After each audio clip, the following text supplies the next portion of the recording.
Quem me acompanha aqui há mais tempo sabe que eu parei com aquela introdução no início aqui dos vídeos. Salve família vascaína, a galera tava reclamando, tá chato, Thiagão.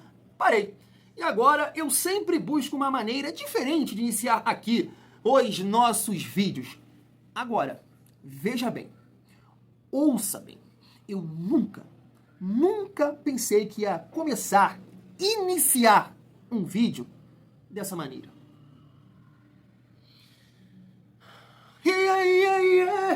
Fiel, agora ela vai fazer papel. É isso mesmo que você tá ouvindo. Que isso, Thiagão? Que resenha louca é essa, irmão? Família, Payet infiel. De repente, isso explica muita coisa do Payet dentro de campo. É isso mesmo. Eu acho difícil, né? Que você não acompanhou alguma coisa, porque qualquer rede social hoje que você abre aqui, YouTube, o Instagram, X, vai estar falando sobre isso. Mas se você quiser acompanhar um pouco mais, depois de acabar aqui o vídeo do Thiagão do Vasco em Família, fica aqui comigo, só ir lá no perfil do Léo Dias, que você vai ver tudo, né? Amante, conversas, quadro, camisa, tem tudo lá. Agora, falando do Payet dentro de campo, né, tem até posicionamento da amante já, tá? Tem posicionamento lá da mulher, e aí não sei se já estão criticando ela, se os vascaínos estão lá, tu tá atrapalhando a gente, filho, acabar o casamento do cara, quando a mulher dele tava aqui, os filhos, o Payet jogou uma bola contra o Bahia, ajudou muito, porque se o Vasco, né, tivesse um resultado ruim ali, poderia se complicar no campeonato, e o Payet jogou a melhor partida da vida dele, quero dizer, com a camisa do Vasco, então a galera já lá tá, não sei, perturbando a mulher, ela já se posicionou, mas olha a família vascaína, que resenha louca é essa? Payet infiel. De repente é isso. Rapidamente aqui, um caso de família, que é assim, poxa, o Léo Dias falou que ele tem 18 anos de casamento. Poxa, jogou na França, na Inglaterra, então de repente nunca teve, né, essa situação de ficar tão longe assim da esposa, né, agora dos filhos, e aí teve essa brecha. Nada justifica, né, Payet, pelo amor de Deus, mas de repente o cara, não sei se tem esse costume, né, nunca teve a primeira vez, irmão, isso mexe com a cabeça do cara, sem dúvida nenhuma. Tu não acha não? Mexe. E aí o rendimento dentro de campo é essa bosta aí que a gente tá vendo, né? É isso.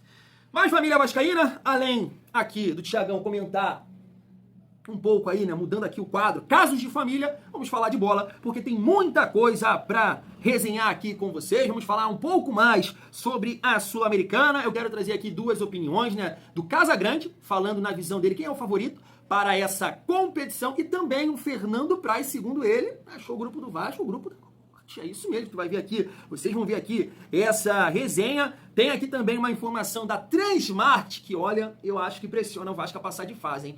Valor de mercado de cada elenco do grupo G.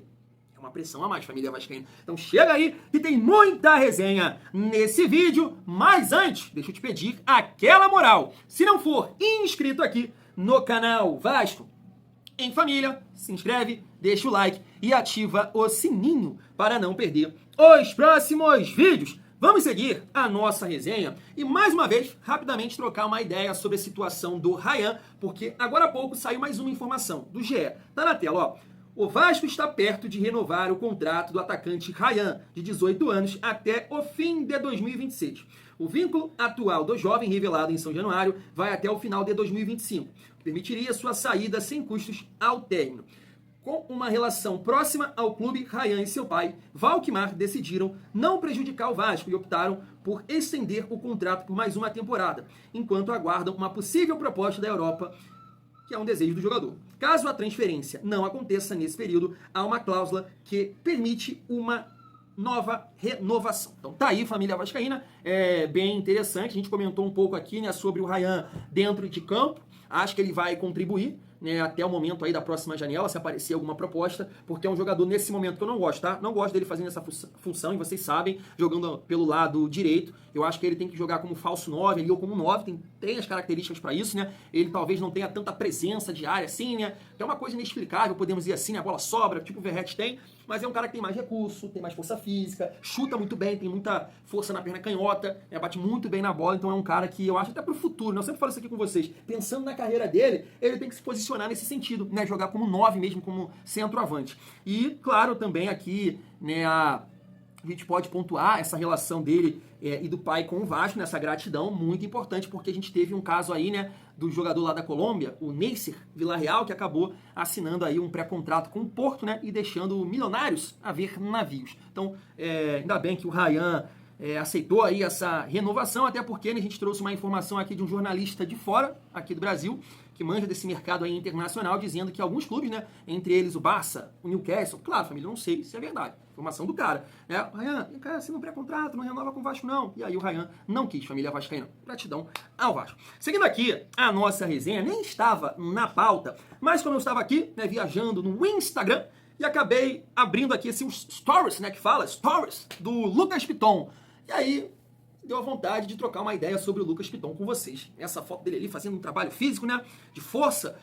Ô, Pitonzinho, tem que jogar bola, hein, irmão? Você tem que voltar a jogar, tá fazendo falta. Não é não, família? Vocês não concordam, não? Tá fazendo falta, não tá chegando tão bem assim, na frente. Claro, tendência é melhorar com esses jogadores que chegaram aí. O próprio Nuno, né, na coletiva dele falou que ele gosta de associar com o lateral, abrir espaço para a subida do lateral.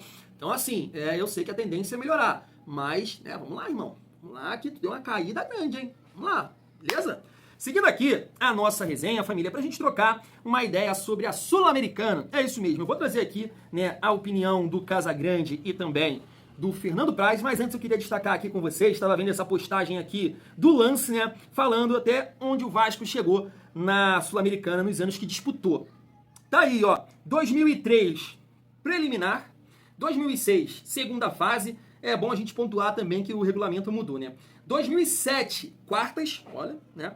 2008, segunda fase. 2011, semifinal. Isso aqui, cara, eu tenho uma lembrança, né, bem viva, até porque comento aqui com vocês que a minha carreira de torcedor passa muito mais por momentos de dificuldade do que alegrias, então não tem como esquecer esse ano aqui de 2011, foi muito marcante, porque eu acordava, entrava na internet ou pegava um jornal, era o Vasco sempre na parte de cima.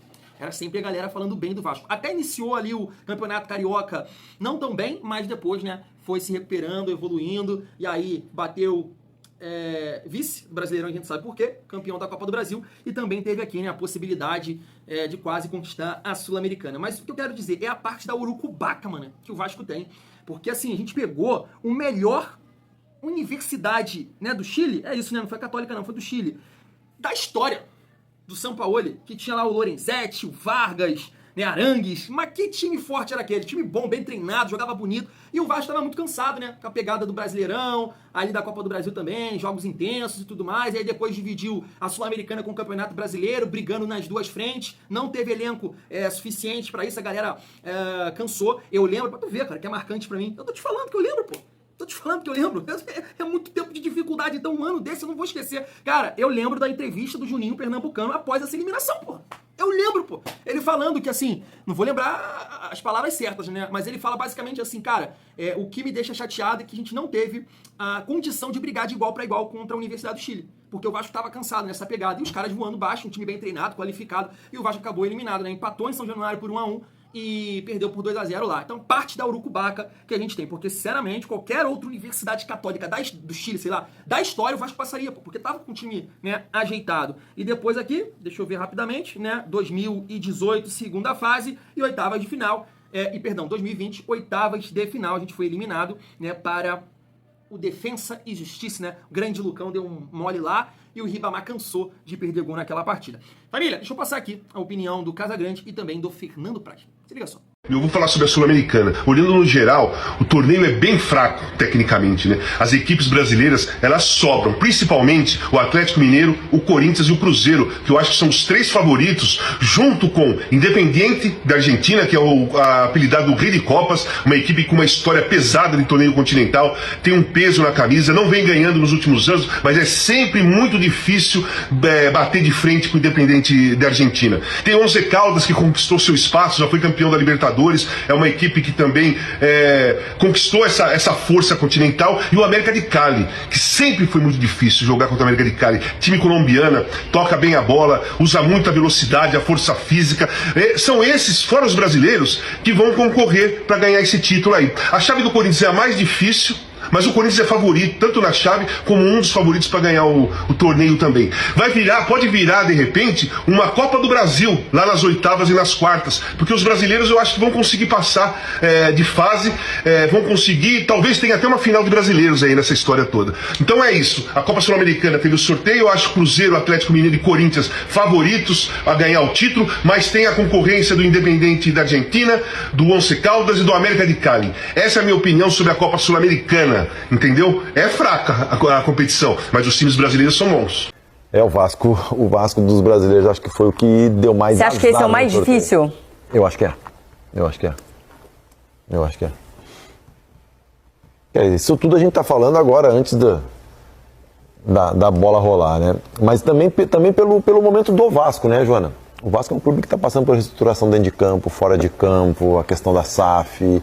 Então, assim, o Vasco, eu acho que é um grupo bem complicado. Difícil. Pegando esse gancho do Casagrande, falando que vai dar brasileiro e vai ser uma Copa do Brasil, fui até pesquisar aqui, né, nesse modelo novo de apenas um jogo na final, 2019 e 2020. Não chegou nenhum brasileiro na decisão. Foi 2019, Independiente Del Valle e Colón, acho que é da Argentina. 2020, Defensa e Justiça contra Lanús, né? E aí, a partir de 2021, pra cá, os brasileiros chegaram, mas só um conquistou, que foi o Atlético Paranaense em 2021, mas aí não tinha como fugir de um brasileiro, porque o time que estava ali com o Atlético Paranaense era o Red Bull Bragantino. Mas em 2022 o São Paulo chegou na decisão, deu Del Valle, 2023 LDU e Fortaleza deu LDU, e agora, né, a última foi o Racing da Argentina contra o Cruzeiro, deu Racing. Então calma aí, a gente, né, não pode ter essa certeza toda aí que vai dar brasileiro, família vascaína, mas claro que, né, sempre os times brasileiros são favoritos. E aí eu vou até mostrar para vocês, né, tava vendo a galera destacar várias páginas, que é o valor de mercado de cada time. Eu vou focar aqui só no do grupo do Vasco e dos times brasileiros, né? Olha só, o Lanús tem 28 milhões, isso aqui é euros, né, que eles colocaram. O Vasco, 85 milhões, tá avaliado. O Porto Cabedelo, não é possível, hein, Vasco, 5 milhões. E o Melgar, 30. Então, há uma disparidade gigantesca, né? Eu não sei, né, como é que eles estão avaliando isso, se é valor de atletas que tem um potencial de venda e tudo mais, né? Mas é um elenco muito mais valorizado, podemos dizer assim. E eu acho, cara, que essa informação aqui, ela só serve para uma coisa: pressionar ainda mais o Vasco a passar de fase. Porque eu acho, né, cara, se você pegar aí a folha salarial do Vasco, tenho certeza que a do Lanús, a do Porto Cabedelo, do Melgar, não vai chegar perto. Não vai chegar perto, né? Então, né, uma certa obrigação. Mas eu entendo que é uma competição complicada, cara. Até porque o Vasco está muito tempo sem jogar. Aí, por exemplo, o Lanús tem 14 participações, está sempre jogando essa competição. O Melgar recentemente também estava jogando, classificando. Então vamos ver. Vamos ver, mas eu também acho, cara, que é uma certa obrigação do Vasco passar na primeira colocação, sem playoff, né? Se classificar na segunda colocação. Mas aí, ó, o Vasco tem 85 milhões, que eu comentei com vocês. Cruzeiro, 95. Atlético, 88. Fluminense, bem atrás, né, com 67. O elenco do Grêmio, cara, 93, né, porque eu acho que tem muita molecada lá, né. E aí o Corinthians é o maior, a maior aqui, com 111 milhões. A família vascaína. Então, por isso, né, por esse motivo, os brasileiros se colocam ali na posição de favoritos. Mas é complicado, é na hora do vamos ver, e eu espero que o Vasco, né, possa realmente atuar bem, jogar um bom futebol e classificar para a próxima fase. Né? Ali o Casagrande falando também dos favoritos na visão dele, que os brasileiros, Corinthians, Galo e Cruzeiro. Cara, eu não vou concordar muito com o Cruzeiro, não. Claro, tem esse treinador aí, né, o português, acho que é Leonardo Jardim, chegou agora. Então, vamos ver se ele vai ajeitar o time. Mas, cara, o Cruzeiro contratou, beleza, Dudu, o Gabriel aqui, mas, sabe, não tá lá essas coisas não, cara. Tá bem lento, time pesado. Então vamos ver, não sei não. O Grêmio, bem fraquinho também. E aí eu vejo assim como ele, né? O Galo, o Corinthians. E aí, cara, não vou ser aqui, né? Eu acho até que o Série C tá na frente do Cruzeiro ali. Tá na frente. E aí o Vasco, cara, assim, eu queria muito falar aqui pra vocês que é o Vasco, que é isso, que é favorito. Mas eu fico naquela esperança, sabe? Eu prefiro aguardar. Prefiro aguardar porque a gente não sabe que Vasco vem para essa temporada.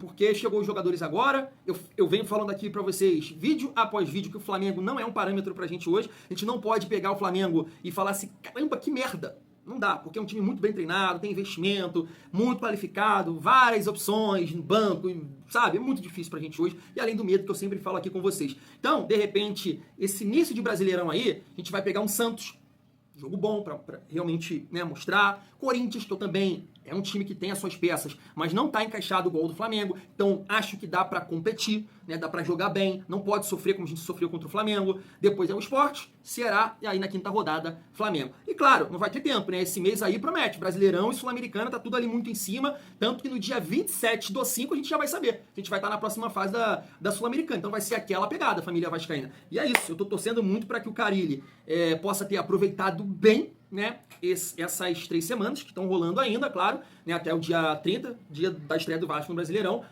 Nuno, Garré e Lodge mais adaptado, melhor fisicamente, mais entrosado, para aí sim, né, a gente ter uma base melhor e falar que, ó, dá para chegar, dá para sonhar, tudo dando certo, né, como foi na Copa do Brasil no ano passado, onde a gente conseguiu pegar um Atlético Goianiense, né, no sorteio, depois um Atlético Paranaense, a gente bateu ali na semifinal, a gente sonhou. Vamos ver se o Vasco, a gente analisando as atuações, vai fazer o vascaíno sonhar novamente, família vascaína. Fui.